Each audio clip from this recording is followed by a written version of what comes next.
All right, g'day, hi, and welcome again. So I had a little caper there with Marvin. Came in, he was switch this around, this out. I got some treasures to show you from. I gotta do a video on what I did yesterday, and he gave me an idea. But I guess my tap leaks. Yeah, that's full. That wasn't full. Okay, I caught mouse number 24 yesterday, or 23 yesterday, but I threw him out because I got home too late. So no mouse today. No mouse up there today. Okay. Yeah, so the Marvin roots. So, yeah, I had to use Grandpa's sledge yesterday. I'll show you some of the stuff I got. I don't want to show you all the cool stuff, but basically, I didn't want Marvin to find it, so I hid it. But I got a pipe, old pipe, and a nice little decor. And I'll explain all this in a moment. I got a what's called marble candle holder. Got to clean it up a bit, but yeah, that's pretty cool. I got an army helmet. Yeah, an old GI helmet. I'll show you that. And then I got Afterburner ZZ Top and Mozart. Yeah, there was a few other things. There was a couple other things I wish I would have got yesterday, but it was too. And then I got another lamp. Yes, I will be showing you that lamp. I'm obsessed with lamps. Okay, I like chainsaws, guitars, motorcycles, stuff like that, right? Trucks. But I don't know, since I've been down here, I've got an obsession with lamps. I have no idea. Like, why would a 52-year-old man give a shit about lamps? Makes no sense, right? Kind of like, that freaking squirrel keeps breaking into my house. But he's still coming in on that wall, though, because that's where he disappeared. Like, he can hide well, but he can't hide that well. So I was like I tried to chase him so I could see where he's running out, but he went to that back corner, so he knew that was an exit there. But then he went all around the perimeter. So that means the good news is that I know if there was another way out, he wouldn't have made it all. He wouldn't have came all the way here. So that means at least from there to there is blocked off. So something more in between here that he's getting in. So that's good news. It means I can narrow it down to where to block him off. But him and I are going to have a discussion about his diet, because I think Marvin's eating too much black walnut. He's eating all my black walnut. But he's eating it out on the porch. I leave it out on the porch so all the other squirrels won't get it, but he makes such a darn mess out there. What a little buggerhead. But at least, yeah, I guess he was after the peanut. He's making headway on that peanut butter jar. That's going to be a disaster when he gets through that. I can take it away, but I don't want him to tear the house apart looking for it, right? So it's like he mainly goes there and that's it. So it's like, okay, I can clean up messy peanut butter, whatever. Like, I don't really have any other food in the house for him to go after. It's literally that's the only thing he's going after. But it's just I don't want him to tear the house apart looking for stuff, because he's a buggerhead. All right, so yesterday I worked. Today I am going to lollygag. I was going to do a little bit more scrap metal, get it out of here and stuff like that. But I'm just like, no, I need to rest because I'm like seasonally tired. I'm 52 years old, right? And yesterday, like, most of my clients are seniors. Most of them are widows. And there's a recurring theme that I keep coming up against in different degrees, right? But it's something that I'm going through right now, so to speak. And that is decluttering my life, right? So I'm not overwhelmed with stuff.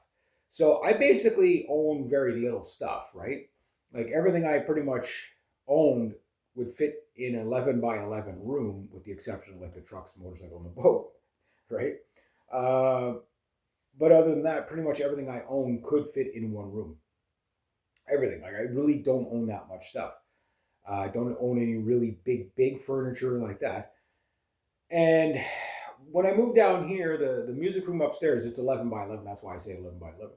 I had almost everything in there, and then the rest was was all my tools and stuff were in the basement. But like if I really pack things right to the rafters, yeah, 11 by 11 room would fit pretty much volume wise everything I own, without probably a little bit of space to spare at the top, right? Um, oh, handle fell over. So I don't really own anything, and that's not a bad thing. You know what I mean? That's not a bad thing. But then, since I've been down here, we're going on month number 3. Oh, you just can't believe we're almost third way through the month already. Wow, wow. And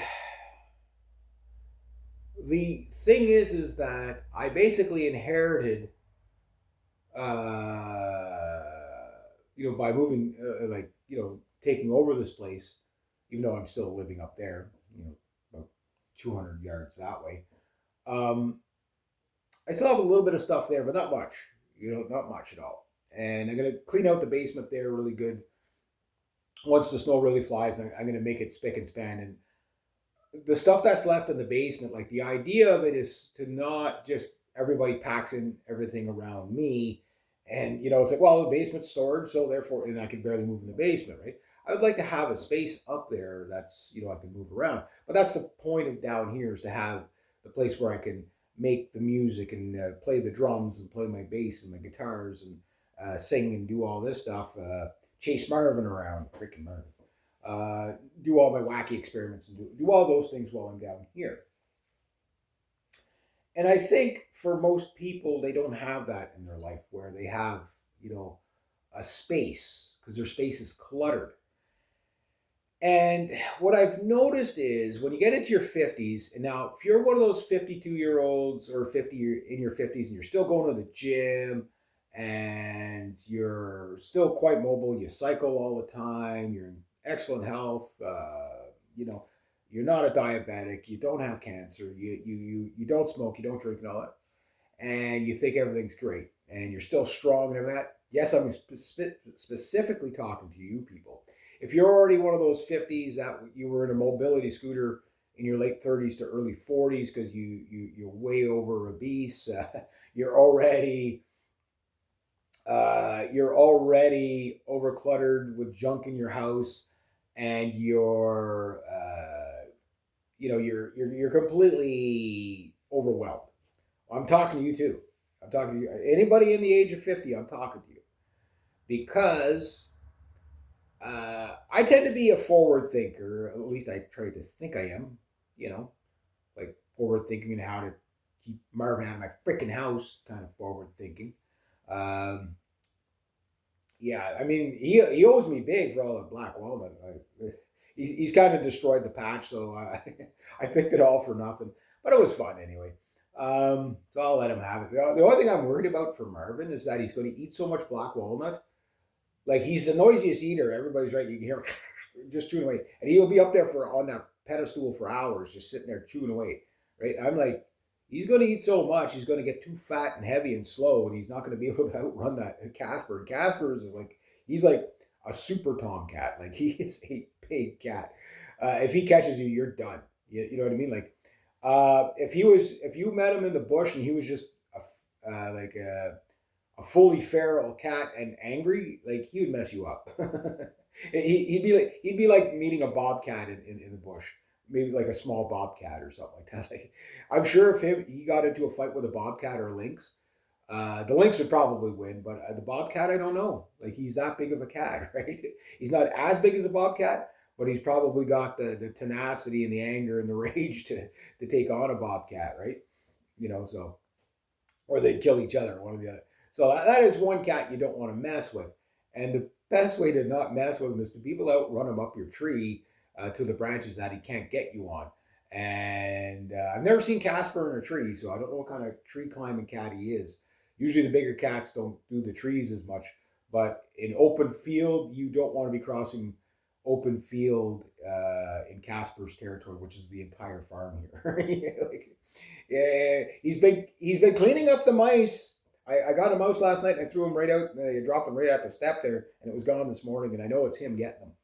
What my goal is to get him to get like hanging out around the house. He comes closer to the house. He won't come to me. My aunt feeds him sometimes, and she'll let him in the house sometimes up there. But he's really a feral cat. That's the way you ought to be anyway. And anyway, my goal is to get him to hang out around the house so he gets the mice before they can come in. And he probably does because I cut down all those briars back there as a stomping ground, right? So anyway, back to the video. I could talk about my wacky little rodents running around, my little pests running around. It's a total ecosystem down here. Like it's a totally. But speaking of, so I come down here. You guys remember, just about 3 months ago, September 1st, I opened up the door in here, and the story is, for those just jumping in on the video, is my brother and my sister-in-law and my nephew moved up home with my dad and I. My mom passed away in 2014, so it was just my dad and I forever and a day since then. And I moved back up home in 2008 after the 2008 crunch collapse. And I didn't want my parents to have to, the way I was understanding it was that 2008 was a speed bump and that we would hit another major crash like 1929, 1933. I didn't want my parents to go through it not understanding that, how it happened and stuff like that, be overwhelmed with it. So I came up here and started prepping prepping food and stuff like that without telling them. So like that, like the white buckets are full of food, right? So the idea was to have a buffer zone, so and then start farming whatever, and then I could take care of my family, my relatives, and stuff like that. But it didn't happen that way. Instead of collapsing in speed bump in 2008 economically, and then doing the big economic collapse, which would have been everybody was forecasting 400 times worse than 2008. I'm like, that would wipe out every boomer's savings. Most boomers are not aware of the world we live in. Like they still think it's 1950, right? And they can't understand how they don't understand how the financial system works. They just like, well, we'll just throw money in the stock market and we're going to make money and that's how we'll retire. They don't understand it's all rigged, right? But it didn't collapse in 2008 or 2012. Instead, they've been doing the slow bleed out. The banksters have been doing the slow bleed out. So what it means is, what I came to the conclusion of in 2010, that there would be no economic collapse per se, just all outright. They wouldn't do that because that'd be too easy to blame them, right? Like it was in 2008. Only this time around, people are going to be even more pissed because they've doubled down doing the worst things that they were doing that led to the crash. So instead, what they've been doing is just killing our purchasing power, cent by cent. And to give you an idea, and we'll get back to the topic of video, but this is relevant because this is what seniors are finding themselves in now, and it's what us Gen Xers are going to inherit, right? And then the millennials, those Gen Z and whatever. Is what happened is that they've basically since 1913 in the States, they went off the they brought in the social, like basically the Federal Reserve, right? Well, every kind of country in the West, like such as here in Canada, we all kind of adopted the same usury-based system, right? You lend out $1 with interest, but the interest doesn't exist yet, so you have to lend another $1 to cover that interest. I've explained it years ago on my old channel to the point like that a 2-year-old would understand the scam. It's like, and when you understand the scam and you really truly understand the scam, you're like, oh dear God, like nobody's ready for this. Nobody's ready for this. But what they've been doing is just taking away our purchasing power. So when gold was like 37 cents an ounce back in the 1920s,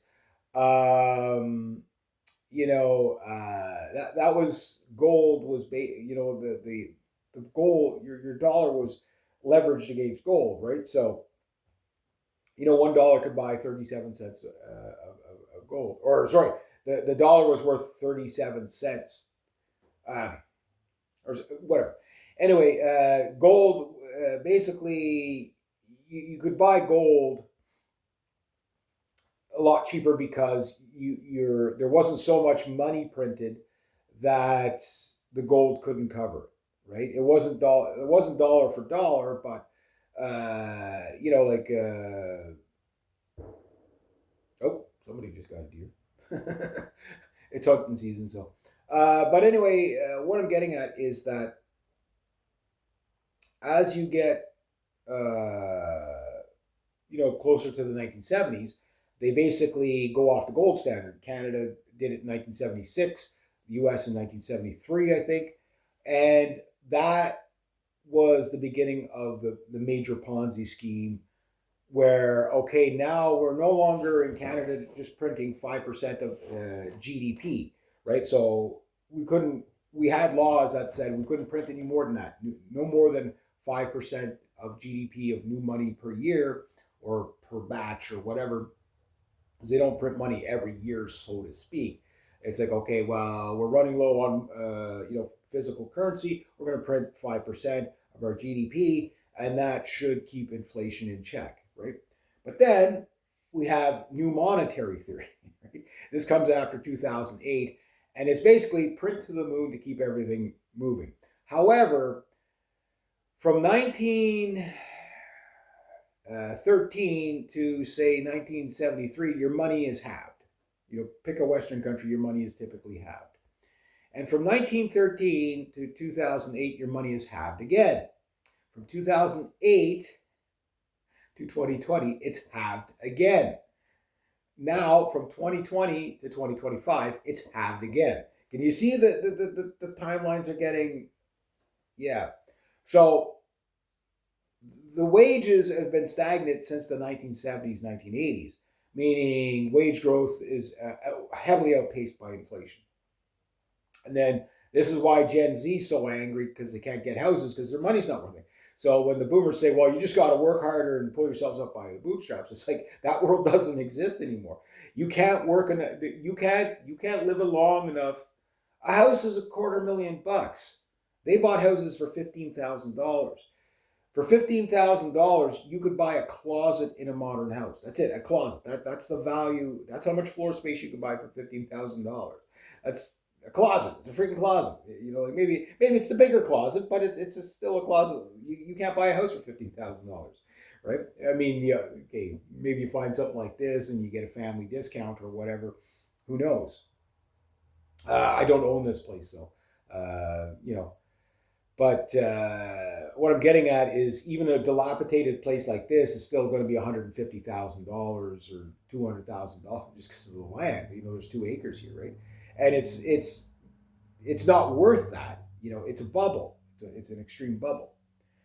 So how does this make on to decluttering your life? Well, the decluttering your life part. Okay, so your husband and your wife, you're probably not going to come to the conclusion that I'm going to draw out for you now, because you're looking at the melodramatic side of 50, where it's like, oh, I'm losing my hair.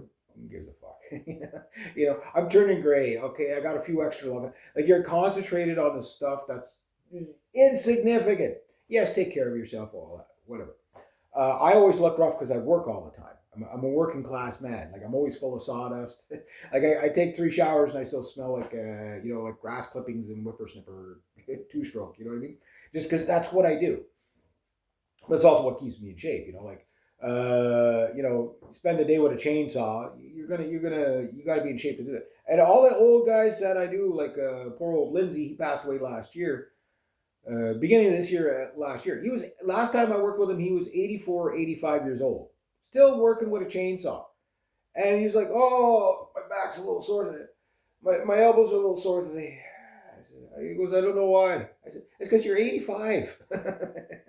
He's like, there's 2 85-year-olds I've said that to. I remember this old farmer guy comes in, he's like 85 years old. He's, oh, my elbows, my back, this.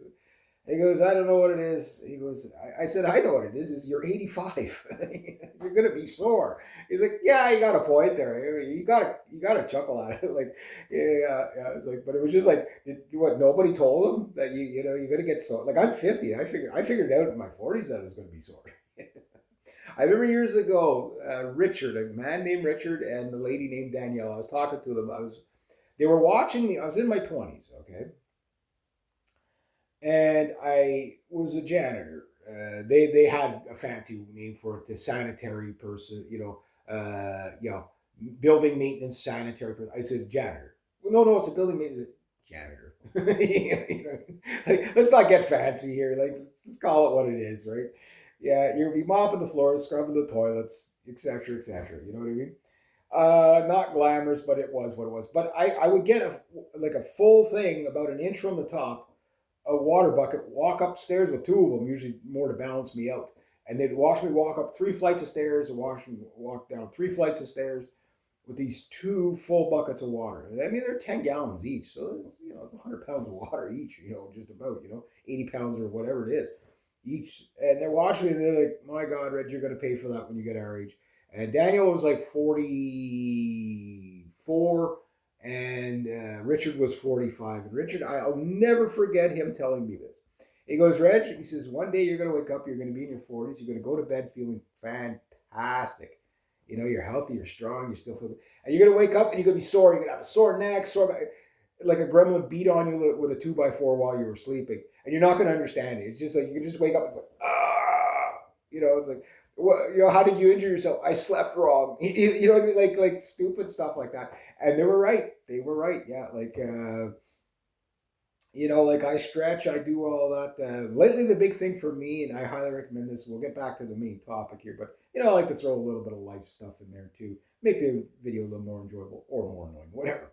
But get a tennis ball. If you suffer from really sore feet, especially if you're in work boots all the time, roll the ball, put the ball on the ground, just roll your foot on it, especially on the heel. Oh my God, it works wonders. I saw another guy, orthopedist on YouTube doing it, and I thought the guy was crazy, but I'd try it because, again, you're working on the side of a hill with a chainsaw.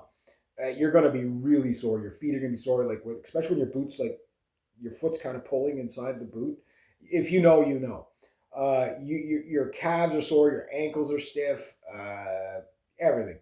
But you do that, and it's just your toes don't feel like they're it doesn't just feel like balls of knots in your bottom of your foot. It's like, wow, if that's gonna give me that much more life extension, in health, I'll take it. You know what I mean? But I'm getting older. I'm not as strong as what I was before the operation. My strength is literally half of what it was. I was 46 years old. My appendix, I had to get it taken out. I remember the doctor was like, dude, he goes, your appendix was that big. He goes, it was just about to burst. He goes, how it didn't burst? He goes, I have no idea, but he goes, it was that big. The day before, 2x10s, 16 feet long, two of them on my shoulders. Didn't bug me at all. Strong as an ox. Took me a year and a half to recover fully from that operation. It was about 2 months before I could actually do work.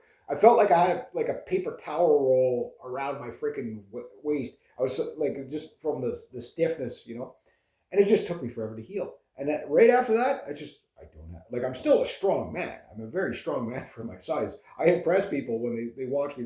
Like yesterday, I was pulling a 300-pound fridge into the freaking dumpster, which we're going to get to it's going to be the meat and potatoes of what the video is about. And but I know I needed help to get the darn fridge out, right? And I had a hard time with it. It was 300 pounds. 250, 300 pounds, whatever that fridge was. It's an older fridge, right? Two of us, we got it out, no problem. But it was full of my arse. I actually had to stop. Normally, I pick that up, Paul and I will pick that up, and we'll just go until we get to where it's got to go, and we throw it in.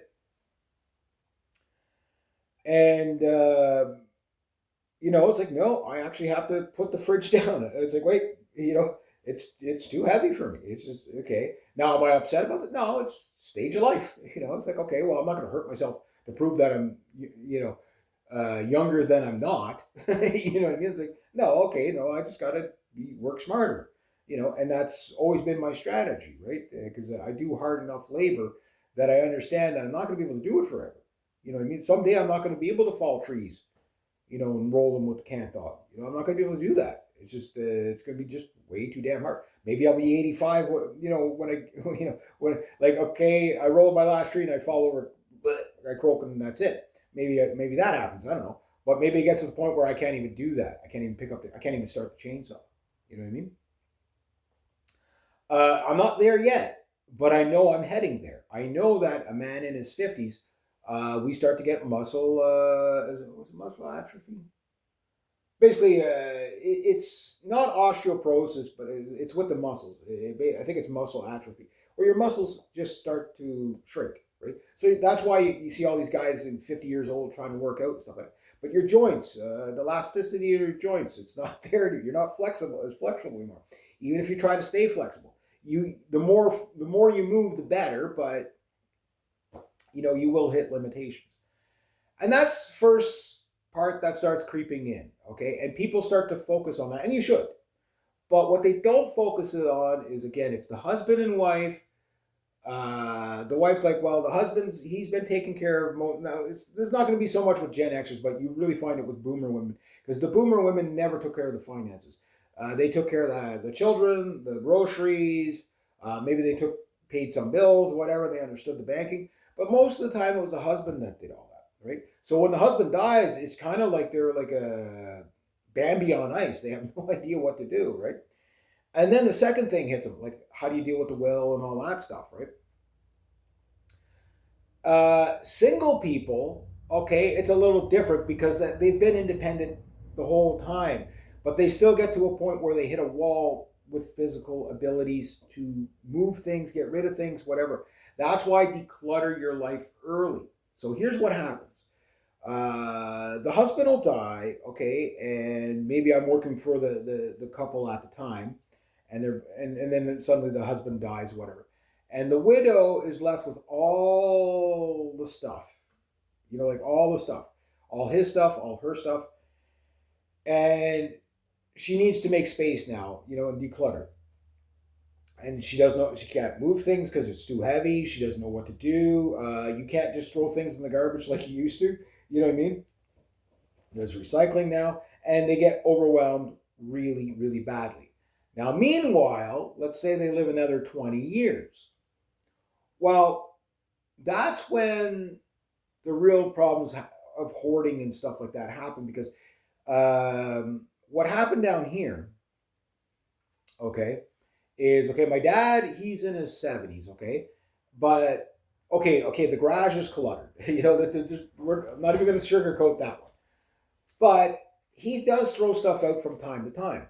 The house, on the other hand, is totally tip top, right? It's kept clean, no excessive packaging, all that stuff. But now there's 5 people up there, including me. So I'm, trying to train my nephew, my brother, and my sister-in-law to change their lifestyle habits that they had down here, so they don't bring them up there. My dad won't tolerate that anyway. And they've been very good. They've been very good. But the thing is that if something ever happens to my dad, and I'm staying down here permanently at some point, I don't want to see the house get dilapidated, right? So they have to maintain a certain lifestyle that stays on top of stuff, right? So people that are already neat freaks, you're probably cleaning out your house once a year anyway. You're probably donating stuff to charity all the time. Oh, kids outgrew this, bang, there you go. Those people are going to have an easier time, but even you type of neat freaks probably still have way more stuff than you actually. I know I have more stuff than I need, right? And yet I do take on newer things. But I also have a strategy to get rid of stuff at a moment's notice should I need to. And it's not always sell everything, because that doesn't always work. You could spend so much time waiting to sell a damn item. I've been trying to sell my boat since 2010. That's 15 years. You know what I mean? And it's not going. It's not going. At some point, you just have to take the loss and get rid of stuff. Give it away, have a yard sale, make a little money off the yard sale, donate to charity, whatever you got to do, just get rid of it. Throw it out in the garbage. So my uncle, who's the oldest, he had a stroke, I guess almost be 8, 9 years ago now, something like that, maybe even 10 years ago. And he's not mobile, right? He's not mobile, right? So basically, between his daughter and his wife, that's basically who takes care of him. So, like somebody like him, like if he didn't have them, like he would not be able to take care of himself properly. There's no way he'd be able to declutter his life. You know what I mean? I don't know what kind of clutter level they have. I don't think I know my aunt was always seemed to be a bit of a neat freak, so that's kind of good. So she probably already took care of like all the junk that they don't need anyway. But the thing is the best time to get rid of the stuff is when you're healthy enough to do it.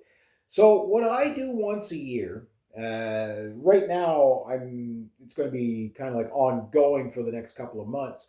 I usually don't spend months doing this. It's once a year. I go through every item I own, and the first thing I notice doing this, and I've been doing this for decades, right? First thing I notice is the amount of paper you accumulate. It just, and then it's like, okay, I got to hang on to this for whatever reason. And it's like, okay, this is from like 1994. Do I really need this? I tear it up, burn it. You know what I mean? And you just get rid of the paper. And it's like suddenly you have like, a whole section in your house free of paper. So yesterday, so what I inherited when I came down here, okay, and anybody that's been following my channel for, the Professional Canadian Beaver Walker channel that I'm on here, has seen what the house looked like when I came in here. Now, yes, it's a bit of there's the chaos of moving is still taking place. So I got stuff on the floor and stuff like, because I bring stuff down, then I got to go through it, get rid of some stuff, condense boxes, like I got to go through all my tools again, because I'm probably going to get rid of some of them, because I'm always acquiring new tools, and like how many, there's certain tools, like they just need to be sort of, like yesterday I got another tote, right? Great. Now I got something else to put more tools in, so it's less cluttered, right? So if I have 10 totes piled to the ceiling full of tools, and each tote, one's a woodworking tote, one's a tools, miscellaneous tools tote, one's mechanical tools, whatever, automotive, whatever, I can sort all this out, right? And if I ever get to the point where I have to get rid of everything, it's already sorted out, right? And that's a big one. So I come down here. My brother got overwhelmed with the place because the big thing that was happening with them is they had two dogs that were big dogs too, and they were basically stuck in the house all the time because, you put them out on the leash, and my brother had like a tether line for them, but you couldn't let them off the leash because they were really stupid dogs. They would run away, and you'd have to chase them to the neighboring town sometimes to go get them. Like it was really tedious to take care of these dogs. I love these dogs. One died of cancer just before my brother moved up there, and then we got rid of the other dog just because we couldn't take care of her up there. She chewed a chunk out of the wall. She was part husky, right? So she chewed a chunk out of the wall. Like the week after, my dad's like, no, that's we're gonna find her a new home. So we'll see what happens, right? So the dog's gone, and that was a big problem down here for two reasons. Number one, the hair led to the smells. There was the couch that was there, for example. You walk by it, your eyes were water with the dog smell off of it, right? This was a bit musty, but my brother got this not too long ago, so it wasn't too bad. So I thought it could still be saved, and you can't really smell it at all. It's amazing, but I've been airing the place out. So I get down here. My brother had already probably threw out about as much junk as I've thrown out in the past 2 months over the last past couple of months. So in June, he said he wanted to move up home because he said it's just, everything's moldy down here, everything's bad, blah, blah, blah, right? And what ended up happening was it was more of a lifestyle problem. So like they go through a lot of packaging, and most of your packaging is food packaging, jars, containers. Okay, you got laundry containers and stuff like that, but it's mostly like, bacon wrappers, whatever, you know what I mean? And so we fill up a garbage bag about every day, every second day up there, right? Where my dad and I'd be like a week, you know what I mean? Just because, well, she cooks up a storm all the time, so, there's all kinds of stuff there. She has all her plants and everything like that. She brought a lot of them up there, but there was a lot got rid of. So anyway, my brother got rid of probably about half of what I've already thrown out, right? And or about equal that. But there's still that much left. So the wood, you guys remember the woodshed? It was almost to the rafters with junk in it, right? Now I put more stuff out that I've taken out of here to put into there, so it wasn't in the house. The dishes, it took me a month to do the dishes.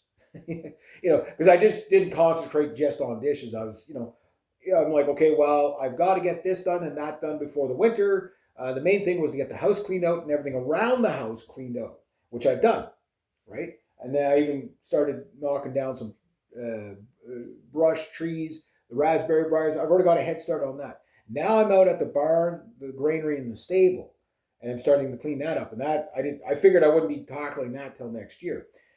Getting rid of all the scrap metal. So like all the bed that was in here, I took it out. You know why? Because it was just musty and moldy smelling. And what I discovered was there wasn't really that much mold in here. There was two spots, and very explainable why. Like the shower was leaking into my nephew's room, which went under the linoleum floor right where the dresser was, and then the dresser and all the clothes in there got saturated with like mold, right? And I was like, why is the top of the dresser wet when there's nothing leaking from the ceiling? So I said, well, it's got to be coming from below. So when I moved it and I found it, once I found that, okay, and let it air out, and then I've now nuked it with the vinegar, and then it's like, okay, it was as simple as just putting they probably weren't even aware that the water was leaking from the bathtub under the wall. They probably were completely just because of the way it was leaking. So I did that, and I'm still going to get like some real good heavy duty anti mold products to take care of that, right? And the thing is that right now it's like, okay, yeah, it's no brainer. I'm not even worried about it. People, there's mold. You can deal with mold. It depends on. You have to stop the source of moisture that's causing the mold first. And then you can neutralize the mold and kill it. Now, if it's really bad, there is a point of no return. This house is nowhere near the point of no return. That wall there is over 200 years old, or around 200 years, 150 to 200 years old. Like my dad, when he started explaining the origins of this house, is like, oh my God, what history. It was already here when my great-grandfather got it. Like, I mean, wow. That's crazy. So anyway, yeah. So as I cleaned up stuff, there was the big things that were in here was like, for example, not picking on my sister-in-law, but she wasn't keeping a clean house. You know what I mean? So my brother got home from work and he was just too overwhelmed, and the dishes piled up. And suddenly he had about dishes that were probably sitting there for a couple of years. The mice getting into it. There was old pieces of food on some of the dishes piled on top of other dishes. It was molded, but it was dried out. Like, so it's been there for a long time. It takes mold a long time to dry out. The fridge had moldy vegetables in there, like that. So I pulled all that stuff out, Javix, everything like that. It seems to be fine. I seem to have cleaned it well enough. And stuff like that. So once I removed all that stuff and all that clutter, and there's still some clutter in the basement to get rid of, but there's not that much in the basement because my brother did get rid of a lot of it. But the point I'm getting at is that he got overwhelmed with it, and he's in his 40s. He's just beginning his 40s. So can you imagine if they would have stayed down here till they were 80 years old? The amount of junk in here that I got, the junk in that corner, you guys remember all those, because my sister-in-law was keeping eggshells to put into her plants, right? And it was all musty and mold, it was garbage, pure garbage. And I took it out. You guys saw, I took it all out. That corner doesn't smell bad anymore. You know what I mean? It took about a month and a half for the house to kind of air out. I had every window open, everything like that. The other thing is they never opened the windows, because in the summertime there was always the air conditioner on, but the 2 weeks before he moved up there, the air conditioner went, and he had to keep that window open. And it was bad when I came in. So he had already started the airing out process. So it was really bad. The basement door was always closed. Just to saturate, like the moisture could never escape the basement. So the basement stunk like crazy. Now you go down there, you could sleep down there. I wouldn't recommend it because it's so dirty. But once I clean that up, it's like it didn't take much to reverse that, right? But I still got all this stuff. So I can only get rid of one garbage bin in a week, or one recycling bin per week, right? But I packed those things like to 200 pounds, like, and I burnt boxes, everything like that, right? And the thing is that it's no problem for me to deal with this because I'm able to do so, right? So now the place that was completely cluttered, which has still got a lot of clutter in the woodshed, but it's not, like it's out of the way enough that it doesn't matter. Like if it takes me 3 years to clean that out, I don't care. I mean, just plug away. I don't want to take 3 years because I want to get some wood in there because I'm going to be cutting down all those trees, all that stuff. The barns, I want them decluttered because I want to do stuff with it, right? And for me, I don't want a lot of clutter in there. And the thing is that there's like other people's stuff there, aunts and uncles that have put stuff in there, and some of it, like for example, the insulation sitting in the middle of the entrance of the freaking stable. Like, why did my uncle put that there? Like, he could have put it off to the side or something. But I'm going to make the executive decision. That shit's gone, right? It's like it's no good anymore. The mice have been through it. The squirrels have been through it, and it's in the way. You can't do anything else with the barn because you can't get around this thing. Everybody was mad about that. It's like, why would you do that? Put it off to a side or something. But you know how things are. Oh, I'll just put this here. I'm going to deal with it in a month or so. And like that's like 10 years ago. It's like, no, it's going. It's gone. Oh, but it might still be, it's gone. Just executive decision. It's gone. Don't overthink it. Don't assign basically attachment to junk. I mean, some junk, if it's an antique or something like that, I get that. As long as you're not cluttered with it, yeah, okay, have some of it, but don't be afraid to give it away. Don't be afraid to do all that stuff. Like one of my clients, she's starting to do that now, where she's like, well, someday I'm gonna, I'm in my mid 70s, so who knows how long I'll last, and I don't want to leave my kids with the burden of having to clean up everything. So she's been going through stuff, and I've been helping her. She's like, okay, those suitcases are full of junk. Let's get them out of here. So, okay, we'll do that. And you feel better about it. You feel better about it because you're not overwhelmed. So, anyway, I'm going through that stage now that most people are hit at some point when either one partner dies or the other, and then one partner's left with the clutter of stuff, right? So, I've cleaned out, my buddy Paul and I, we've done eco center jobs where we go clean out like a house for a little old lady or something like that, and it's just full of junk.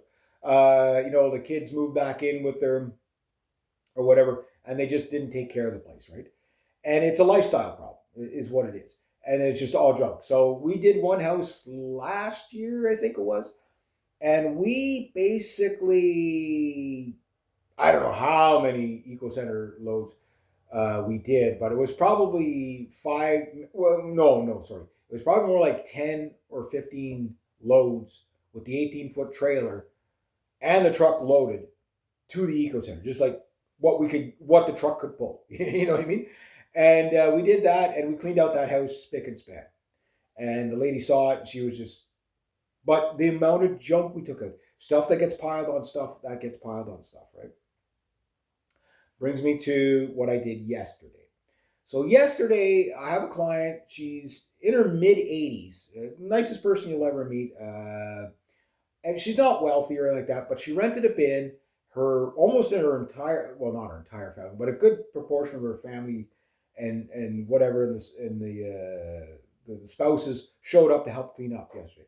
So I'm like, I've been wanting to clean this place, help her clean this place as much as possible. But like anything, I still have to make a living. And there's, my time is always, like it's November, almost the middle of November, and I'm still fairly busy. I can't believe it. But I think next week it starts to die off. But I'm always finding new clients and stuff like that. So, but yesterday, when the family showed up, first I saw two people. I was like, all right, because I told her I'm going to fill that bin. Even if I had to stay there until 9, 10 o'clock, I was going to fill that bin myself, right? But I would have only been able to put the lighter stuff in there. Then I saw two people show up. I'm like, okay. They're like, are you? So they're like, so they introduced themselves, and then two more people showed up. Showed up.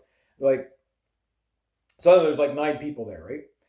And I'm like, okay, they're like, well, Reg, what do you want us to do? I said, okay. first off, see what she wants you to do first. But here's the bin. I said, the goal is to have this bin filled today. And they're like, oh, geez, that's a big bin. I don't know if I said, don't worry. I said, that thing's going to be packed to the brim by the end of this day. And so I was showing them how to pack the bin and stuff like that. I said, no paper, no boxes, okay, no wood, anything in a tote, dump the tote, right? To save as much space. So that bin, which is rated for about 4 tons, 8,000 pounds, I'm sure has probably about 5,000 pounds worth of stuff in it. You know what I mean? Like, you could usually never get enough volume in there to get that kind of weight. But that's like all the old moldy clothes in almost half the house was emptied. Now, mind you, you could probably do another 5 bins in that house, I'm sure. But we burned, and when I was showing people, like there was a stack of boxes, probably burnt 300-400 boxes. You know what I mean? Like, so I said, if you throw that in the bin, it'll take you forever to get rid of the, to fill the, you'll fill the bin too fast with stuff that's too light. But if you get the density in there, you get rid of all the stuff that's overwhelmed. So now my client is just that much less overwhelmed because all that stuff that she would just did not have, she has bad respiratory problems. There's no way she could ever deal with that in a lifetime. It was just completely overwhelmed. So like, she was so happy, you know what I mean? And it's okay, there's a long way to go, but it's like, okay, there's a light at the end of the tunnel for people, right? And that's more why I'm making this video, is because you're going to need help. You're going to need help if you're waiting till the 11th hour to clear stuff out. You know what I mean? Now, mind you, she's also trying to sell this place too. And with that junk in there, like, that's going to devalue the place. Even if the place is old and dilapidated, that's less of an issue than the clutter. Like, her son was saying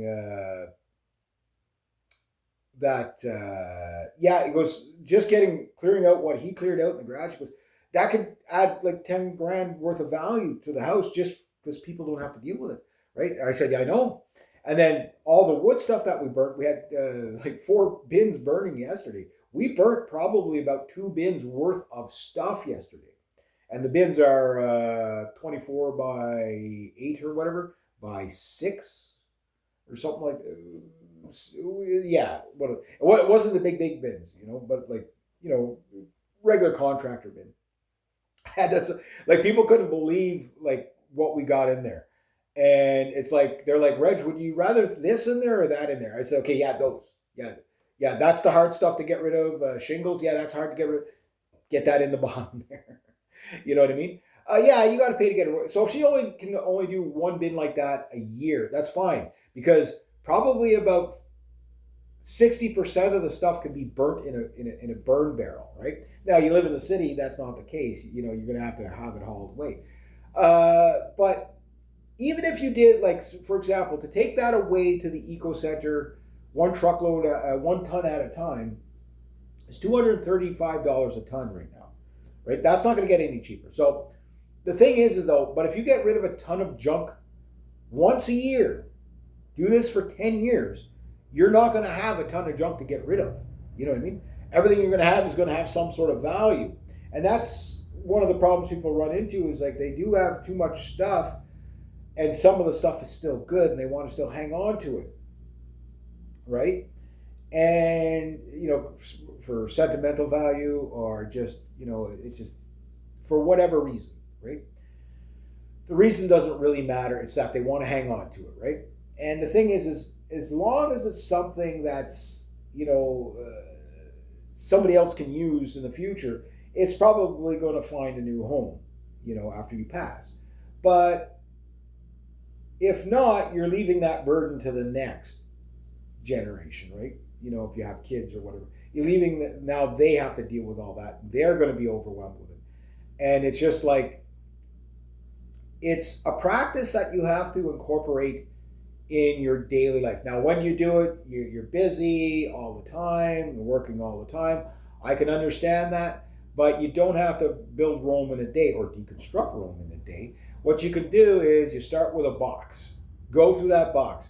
Okay, maybe the first time around you get rid of like 4 papers out of the box, but you keep the rest because I might need this. Okay, put it aside. You do this, okay, all week, 1 box a week. Okay, And suddenly now instead of having 7 boxes, you have 3, right? Because you've condensed things that, well, I could put this in with this or whatever. Go through your clothes. Once you have a closet full of clothes, start getting rid of clothes. You have too much clothes. Like how much clothes do you need to wear? You know what I mean? I can understand a closet for the husband, a closet for the wife, but one closet should do a whole family with clothes, in theory. It's just nobody wants to share, that much in the closet. But in theory, even if you have kids, that how much baby clothes do you actually really need? If you have a washing machine, how much do you really need, right? And I just got to rethink. You just got to rethink about how you own stuff, what you own, how you own it. And I'm always looking at that stuff and saying, okay, well, here's a new shiny object. Okay, I'll see if I can resurrect it. But I also have the, declutter kind of mentality, right? And it's important to have this mentality because when you do declutter, and again, I know a lot of people are looking at, Reggie got junk or whatever. Yeah, I don't own a lot of the nice things that I own are really terrific. Like my guitars are phenomenal, right? My coffee tables are nice. I got some nice wooden furniture here. So I do have some nice stuff, but it's not stuff that I absolutely can't part with. You know what I mean? Someone said, Reg, I want to buy those coffee tables off you. I'm like, well, make me an offer, can't refuse. Like, okay, well, I paid this much for them. I could use the space. See you later. Like all these little lamps and stuff like that. Okay, same thing. It's like if somebody really needs a lamp, I'll give them a lamp. Once I get so many lamps in here, it's like, okay, well, if I find nicer lamps, well, when I get that, if I get that other antique lamp, that one's going in the garbage. I just don't need it, right? Not garbage, it'd be scrap metal. That's the other thing too. If you got metal and you got, especially copper, okay, let's say you got a couple of little totes of metal, okay? You could throw it in the recycling, your cans and stuff like that. But your soup cans, I make about $50-$60 a year in scrap metal off of just stupid soup cans. You know what I mean? Who would have thunk? Old muffin pans and stuff like that. All that stuff I take for scrap, and it's fun.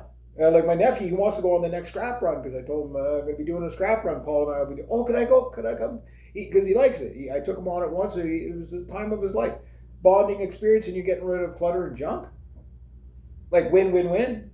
You know what I mean? And you're getting paid. Win, win, win. You know what I mean?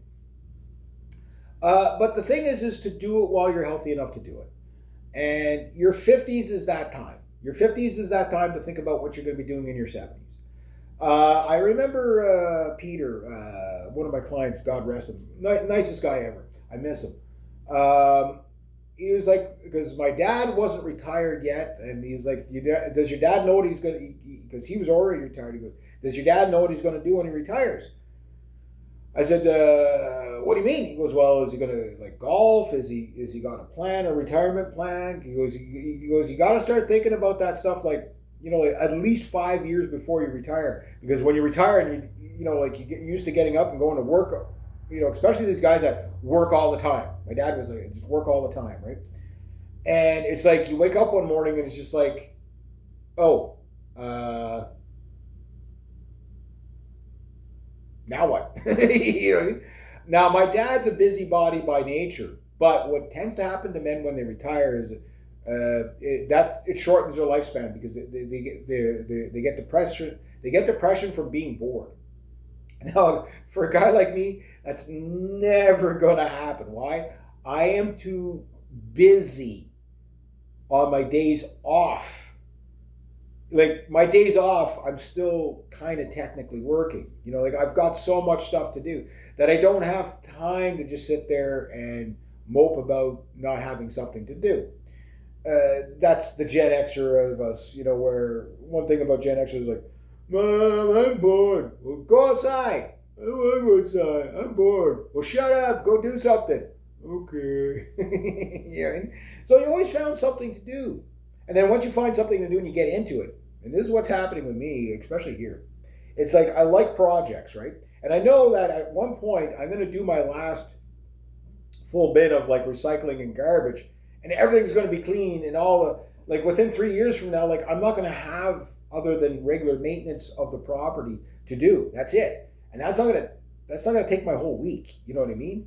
So I'm like, okay, well, I have to start thinking ahead of how do I live my life in the Garden of Eden? You know what I mean? Like, okay, well, once I get that done, okay, well, my next, okay, yeah, okay, I'm not going to be a big flower guy, but I want the property. I want people to go by the property and go, wow. I told my client Nicole, because like everybody drives by her yard, it's like home and garden. You got these spectacular Corylus, whatever they're called, flowers, and they're like green and purple and red and yellow, and they're just gorgeous to see. And then all these like black geraniums and these all these flowers, and everybody's just, oh wow. Like, and I told her, I said, yeah, well, you just wait till I get done here. Yeah, I'll make you jealous of my garden. You know, so she laughed about that. But yeah, it's something I'm looking forward to. And it's something that if you left it to somebody else, if you left the yard full of flowers to your kid versus leaving a yard full of weeds to your kid and shrubs and stuff and brush, yeah, you're going to make life easier for somebody else, right? So it's a bit of a forward thinking. You know, you get to enjoy it right to the end, and they get to enjoy it to take up on it, and then it's just up to them to see the value in it, whether it's worth it for them to take care of it or not, right? And I think that's what decluttering does. It focuses you on littler things. I'm a big problem person for taking on too many projects at once, right? I'm bad for that. I've always been bad for that. It's just I bite off more than I can chew, and then some stuff just sits there and sits there and sits there. But then I get to the point where it's just like, okay, get it out of here, because I have enough to deal with that. Just I'm not even interested in new projects. I've learned my lesson, right? Unless it's something I know I can really deal with right away. That's why people, Reg, all these new tools you're buying. Why not just look for them used? Because I've already done that. And you know what used tools end up like? The shit I'm throwing out now.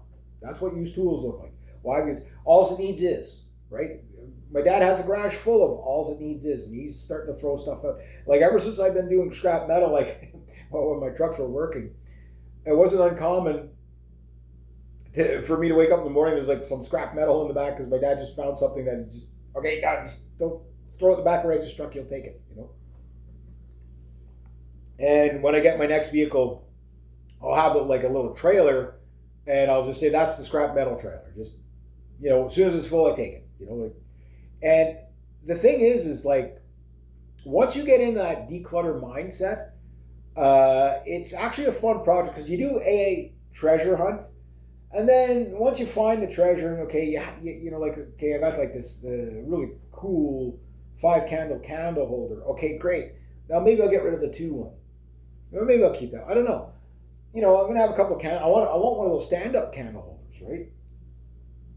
Not that I'm a big candle guy, but it's just they're neat. So, like maybe I find another 4 or 5 more of these, little oil lamps, right? I love those things. Okay, but when you get 10, 15 of them, okay, maybe it's time to get rid of some, Like we got rid of a whole bunch of them a couple of years ago of home. Because for as often, I have them more of as an aesthetic than anything. But I do like to use them. Like in the dead of winter, I'll be using them because not only for like electric heat, whatever. Same with candles, But I love the aesthetic, right? And the thing is that you get enjoyment from it, no problem. But once it's like, okay, I got to pack it away and put it on top of stuff that's on top of stuff. That's when it's like, okay, well, maybe I just really don't need this. You know what I mean?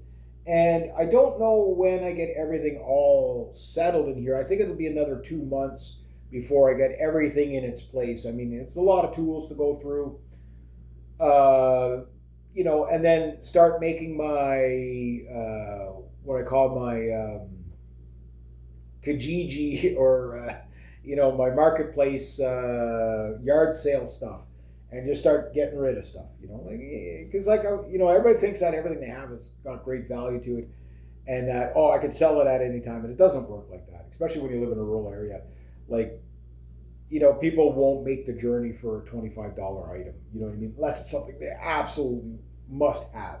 Like you found a lamp that they have 3 lamps, and we need the 4th one, and you got that lamp. Okay, yeah, they'll make the journey for that. But the thing is that I'm getting rid of all the garbage first, right? The can or the jars, the plastic, all that stuff. That stuff demoralizes people more than they realize. Like years ago it was newspapers. Everybody bought newspapers. Nobody buys newspapers hardly. I don't even know if they make newspapers anymore. You know what I mean? All the news is online, right? But yeah, newspapers. Everybody newspapers, right? And stacks and stacks and stacks. And it's just, like the stuff I took out of here, okay, we're not experiencing up there. So that thing is that a lot of people, as they age, you know what I mean, like that stack of newspapers and 8 cartons and whatever that you were going to use for something, flower pots, whatever. Like I throw any flower pot that, unless it's a really cool one, if it's got a crack in it, gone. It's gone, right? Because I'm going to have flower pots all over the place next summer. I'll keep the good ones, but then let's say I find a set of 8 flower pots that are matching. Okay, well, I'll get rid of 8 non-matching flower pots just cause, right? And then things look better, stuff like that. And then maybe I end up with, like, say, 20 matching flower pots, or whatever. And everything looks aesthetically really good. Then you're like, okay, all that other stuff, we'll burn it, sell it, recycle it, whatever. You know what I mean? Give it away. Whatever you got to do, There's a kind of a bit of a satisfaction every time I see a bin go to the corner fully loaded. It just means I'm on top of things, right? And like I say, when all that scrap metal goes, and then that's going to be, like I say, when I walk around a property, it doesn't matter whose property it is. If you give me the task of cleaning it up and making it look good, I can already see the finished product before I even pick up a tool. And with my client yesterday, like getting rid of a bin worth of stuff, right? That's the most garbage that's ever been hauled out of that place at any one time, right? And it's like I was describing, there's just mounds of like old skids and just ugly stuff like that. And I've already burnt like quite a bit. I said, you see that big pile there? Like, yeah. I said, I've already burnt like double that, and then they've done that too. I said, what I'm saying though is, you see all this mess and clutter out in the yard here. Imagine all that gone. Even if with the brush overgrowth or whatever, just imagine all that gone. How much better it's going to look. You know what I mean? And then maybe I get in there with my brush cutter. So once I get all the scrap metal out of there,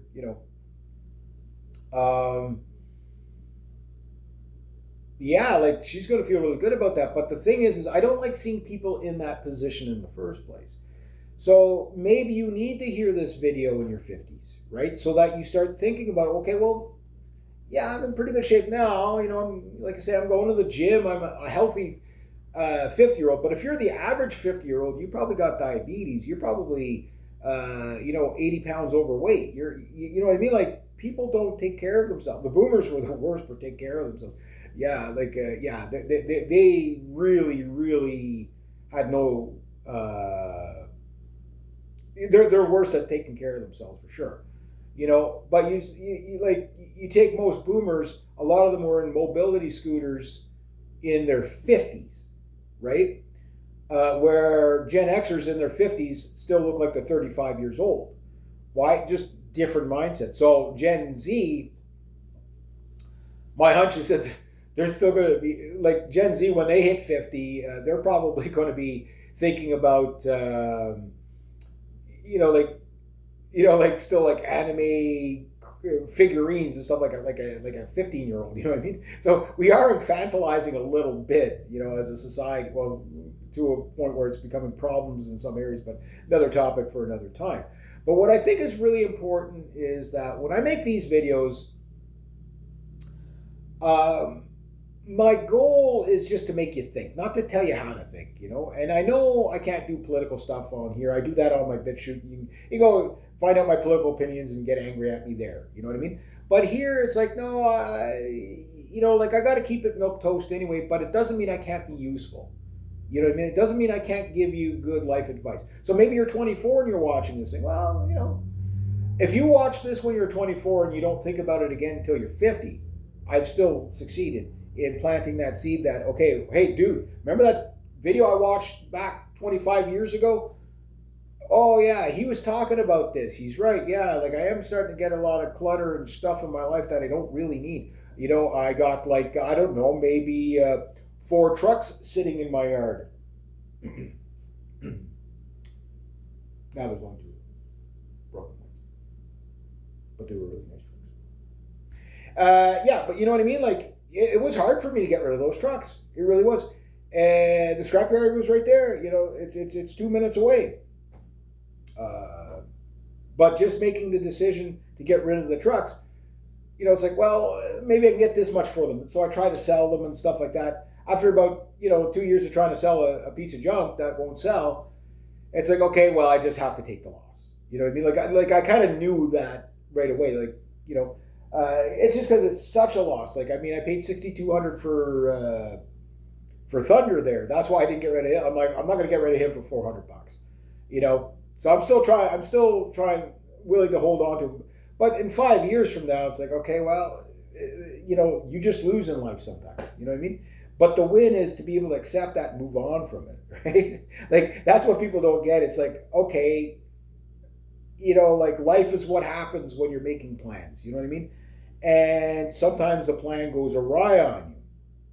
So for me, it's more about that I would like to see people, whether you're watching this in your 20s, 30s, 40s, 50s, maybe you're watching it in your 70s, you know what I mean? 60s or 70s. And you're like, okay, well, he's giving the advice to 50-year-olds, but it would still be great advice for a 24-year-old or a 74-year-old, or at any age. Declutter your life. Like, do you really need all those pop cans lying around? Like, cash them in. Me, my holdback right now is like not having the vehicle, but I will have another vehicle as soon as one pops up that's adequate. Thought I heard Marvin. But anyway, little bugger chasing around the house this morning. My little red squirrel there.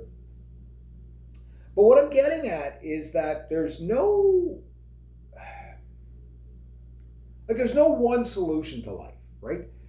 But if you go with the philosophy of just trying to make life as easy for yourself as possible, it's less stress. Like, I've noticed, like my brother, way less stressed than what he was when he was down here, because he was just constantly thinking about how he can't deal with all the stuff, right?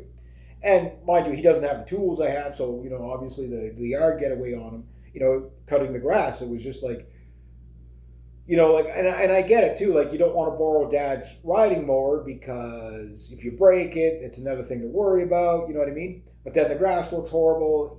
I get that. So for me, yeah, I know one thing I got to focus on, and maybe by selling some stuff or whatever, eventually I'm going to have my own riding mower as part of my business, right? But just to keep the property trimmed down, make it look good. And there's a fulfillment in the maintenance of things too, but there's an overwhelmingness of having too much to maintain that you just can't do. But it all starts with the simple things, like, for example, keeping your dishes clean. You know what I mean? Do your dishes every night, no matter how tired you are from work. Guys, I'm dead tired when I come home from work. If I've had a pole arm chainsaw day, I'm tired. If I had a chainsaw day, I'm tired. You know what I mean? But you know what? I can rest after I wash my plates. You know what I mean? Never let it get ahead of you. How many like look all the dishes that I got rid of out of here. Like we got too much dishes up home too. Uh, but at some point we're gonna like okay, probably next year be like okay, look this pot and pan we've never used it since. Let's just donate it away or give it away or throw it in my scrap metal pile. The amount of dishware and stuff like that my brother got rid of. Okay, remember my brother's only in his 40s, right? It's like you've got a set of dishes that match. There's enough to feed not only everybody in the house. There's always enough forks and knives, whatever. At some point, you just got to say, maybe if we can't close the drawers on everything, maybe let's go through it and see. Okay, we've never used these knives. We don't use them. Throw it in the scrap metal pile. These glass pots, yeah, they're nice. Nobody wants them. Throw them in the recycling, or throw them in the recycling, right? Just get rid of it. And like for me, like I got some dishes in here, but these cupboards, there's only really 3 cupboards that are used, and 1 drawer. Like I don't need that many cupboards. My grandmother, on the other hand, she had all kinds of stuff in there too. There was like stuff from my grandmother and grandfather that their clutter that I'm throwing out. Some of my grandfather's tools, I'm going to repurpose them. I used one of his tools there. Yeah, I've had quite a few tools from my grandfather that were good, but there's like a lot of old stuff. Okay, like the worn out shovels, the ones that are really worn out and I have no place for them. Just get rid of it. Just get rid of it. Cleaning up the place it's a task, right? But if you spent 2 months just doing 2-3 hours a day of work for yourself, cleaning things up, it only takes you maybe 6 months to really clean a property, and then maybe 3 years to get it to where you want, right? If you don't have the tools and stuff I understand that. But you can still get you can get a push mower somewhere. Like I got a push mower. I just got to get it running a little bit. I could get some new gas for it and whatever. But like all that stuff is really easy to do. Like at one point, I might get rid of the other lawnmower. I made my money with them, but I might go out and buy a brand new lawnmower, push mower, and just say, okay, you know what? The other 2, they're still good. They're still functioning. They were used, but they still function. They function well enough that I could sell them for like $50 a piece and just, make my money off the new one, or just, have the new one for whatever. And then just keep the yard nice. You know what I mean? Cut down all the brush from my brush cutters, whatever. And then let's say, well, yeah, but Rich, I don't have those kind of tools. I can't do that stuff. I don't have the chainsaws. I don't have the brush cutters and whippersnippers and stuff like that. Yes, but you could probably hire somebody. And some of the clients we work for, we don't cut their grass every week. We cut it maybe once a month, once every 2 weeks. That kind of thing, just so that it doesn't get out of control. And you can hire people to do this, right? And maybe you don't have a lot of money. Maybe you can only afford them to do a full cutting of the property once a season or twice a season. That's better than nothing. You know what I mean? It's better than nothing. But a lot of older people, they like once they get to the point where they can't cut the grass, they can't do all that stuff. You gotta prepare yourself for those moments. And the best thing is like, okay, if things are going to overgrow in the yard, well, just make sure you got all the clutter so that the next person doesn't have to, find all the steel and stuff in the ground with the brush cutter, right? Cinder blocks or whatever. And it's just stuff that you just do little bits at a time so you don't overwhelm yourself. But it's also one of those things like motivation is a funny thing because you don't get motivated easily, right? So you can't wait till you're motivated to do something. You just can't overthink it and just start somewhere. Doesn't matter where.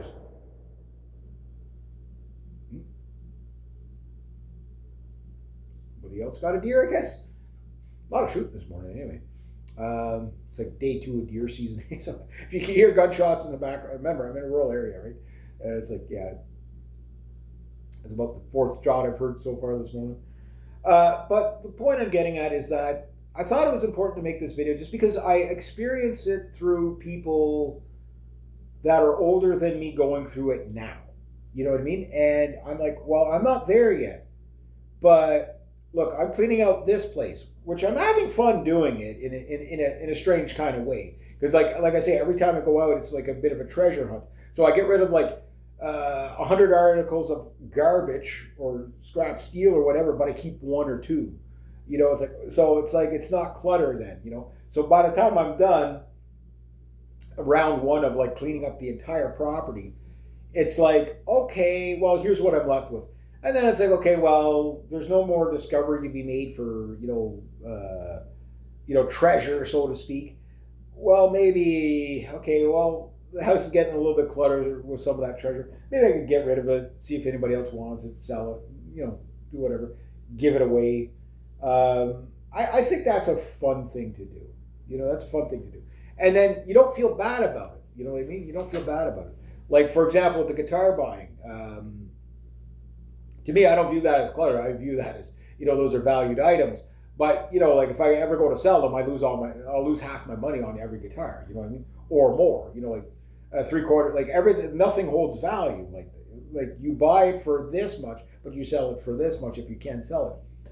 So the question becomes that, like buy stuff that, yes, I'd love to have 50 guitars because it would be cool. But, that's, like living with the 50 guitars. I don't want to live with 50 guitars. You know what I mean? I might trade up once in a while. I've done it for years. I'm on guitar number 57 anyway. I own 10 at the current moment. And I don't know if I'm going to need to own 10 for much longer, because the guitars I got are so good. And there's the ones that I just really gravitate to a little bit more. I don't know, but there's other instruments I want to get. Like, I mean, when I die, this building is going to be full of instruments. So, you know what I mean? I got to make sure that everybody knows the value of them in the family and stuff like that. So, like, if they have to flog stuff to bury me, hopefully not for at least another 30 or 40 years, but, we'll see. Anything can happen. I'd like to be able to have assets that could be sold for half price and cover the funeral and all that. So you're not leaving people with a burden, right? And I think that's something that a lot of people are starting, like when they hit their 70s, they start to think about, right? But maybe you should start thinking about it in your 50s, not obsessing and being all paranoid and sad and depressed about it, but just kind of like, okay, how do I make peace with this? Like, okay, well, because you can enjoy life without the clutter. You know what I mean? You really can. And like I say, the enjoyment of getting rid of the stuff, letting go of the stuff. And I understand for some people it's the letting go of the stuff because people, we are sentimental as human creatures. We are sentimental, and it gets to the point where we don't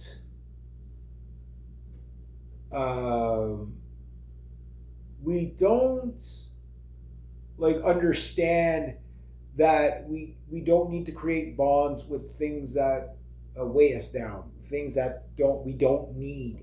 You know what I mean? We don't necessarily need inanimate objects specifically. You know what I mean? We don't really need those things. So, like, for example, I have my grandmother and grandfather's wedding bands, right? Wedding rings.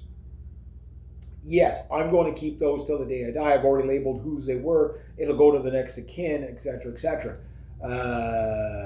When I die. But, like, do I really need to keep the vacuum cleaner from 1952? Probably not. You know what I mean?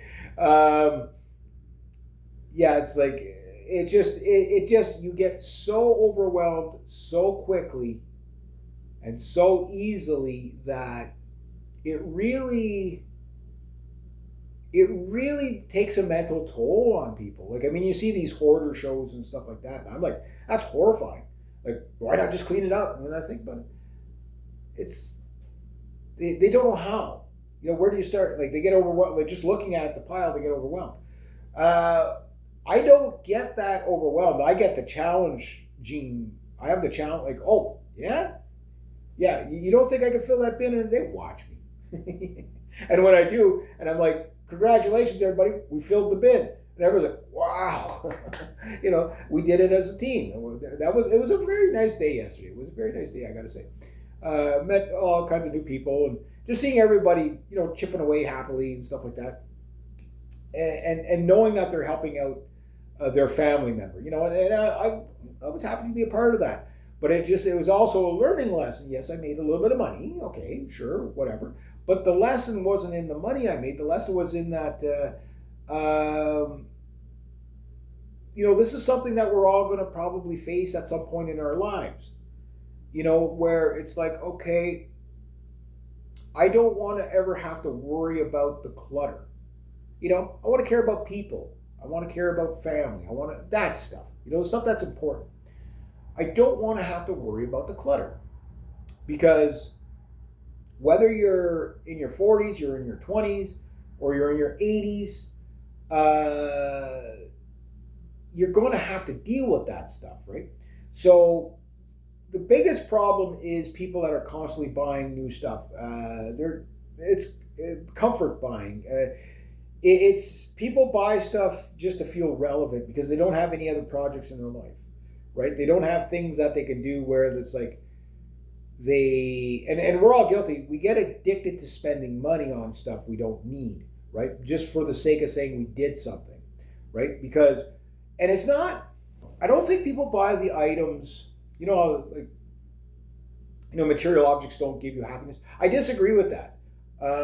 Because material objects, it's the experience with them that could be fulfilling or not. Like if you have a really good guitar and you're playing on stage in front of 5,000 people with a really cool ass amplifier, trust me, that equipment, that money bought you happiness.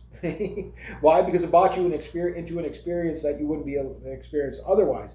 But it's not the tools that make the tools are just give you the opportunity to get into the position of the enjoyment of performing for the crowd, right? That's where the happiness is in the connection with the people. The tools were just the junk you bought, right? So people take that concept and they're like, well, if I buy this next thing, this next piece of furniture or whatever, even though I already have a whole bunch of furniture, and you see this all the time, it's like usually, I want new furniture, blah, blah, blah. We're going to get new furniture. We get new furniture. Oh, what do we do with the old furniture? Oh my God, we've got to pack it away somewhere. Oh, but this is still good. And then they're all obsessive. Where I'm like, okay, buy the new furniture, but only buy the new furniture if you're willing to let go of the old furniture right away, even if you have to throw it out. Give it away. Like, don't hang on to it. Oh yeah, but it's a good couch. We paid this much for it. Blah, blah. I get that. Try to recoup some of that money, but just understand, whatever you buy, you're going to spend this much, you're only going to get this much. If you get 10% of what you paid for, yeah, but it was an $11,000 couch. Well, maybe you shouldn't be buying an $11,000 couch. Or live with it. Make sure you will it, that it's forced that your grandkids have to, get the money value out of this couch. You know what I mean? Like, everybody has to live with this couch. You know what I mean? Like, $1,000 couch is ridiculous. You know what I mean? I bought a $750 couch years ago, and I ended up giving it to my folks, and it lived out its days up there. By the time I moved back home, I was chucking it in the garbage because it was completely shot and worn out. But we got the use out of it. But I bought it for the aesthetic. Now, I was going to try to sell it, but I ended up giving it to my mom and dad just because I was like, well, they need a couch. And my mom loved that couch, so it was like, God rest her. My mom loved that couch. So I was like, I'll give it to them. You know what I mean? So I'll give you money for it. Don't worry about it. You know what I mean? But the thing is that, okay, if I was trying to recoup the money on that, okay, I'd probably get $150 max for it. You know what I mean? If that. You know what I mean? And it's just like, that just is what it is. You know what I mean? And that's what holds a lot of people back from getting rid of stuff, is because it would still, if it's still good, it's still in good shape, good value, it's hard sometimes to get what you put into it, right? That's why you got to be conscious about when you buy stuff, so that when you go to get rid of it, if you have to get rid of it, that you're either willing to take the loss, which a lot of times most people aren't. I'm guilty. Like, I don't give things away, you know what I mean? Like, unless it's something I absolutely don't like. If I paid like $30 for something, I'm not going to try to, that's like, it's $30. You know what I mean? Paid $130 for it. Okay, I'll see if I can get $20 or $30 for it used. It's $120. If I paid $1,300 or $1,400 for it, okay, I want at least $500 for it. You know what I mean? And even at that, I feel bad because okay, well, such a loss, right? Um, so it's like, okay, well, if I didn't buy it in the first place, I wouldn't have to deal with that issue. So do I really need this? Is what I ask. Now, I don't buy anything, guys, like other than like guitar equipment and recording equipment, because that's all I'm really interested in. I don't go out and buy like new clothes every month. Like nobody, like people that are obsessed and they have no hobbies and they don't know what else to spend their money on. Yeah, they do that, but nobody needs new clothes every month. Nobody, unless it's like work clothing that you're wearing out or something like that. Like most people just don't need that. Like have your work clothes, have your going out clothes. I have shirts that are like probably 20 years old.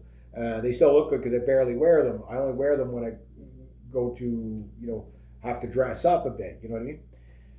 So I don't need that all the time. You say, oh yeah, but fashion and stuff like that. Well, the thing is if you buy the right type of shirt, it never goes out of fashion. Like just a solid color, no fancy shape to it, or it just doesn't go out of fashion. You know what I mean? It doesn't. I could tell somebody, okay, I got a shirt that I go, oh, that's a nice shirt. It's like it's 25 years old. It's like it just doesn't go out of fashion, right? I can understand if you like clothes don't fit you anymore or whatever, but the clothes that don't fit you, get rid of. I might fit back into them again one day. Well, okay, well maybe keep a couple of pairs in case you do, but it's a long time waiting. You know what I mean? So yeah, declutter your life now while you can. I've heard people in their 70s start talking about that. Well, and that's where I get it from, is from working with seniors. I mean, I've worked with seniors. Oh, there was another deer. I've worked with seniors a lot in my life.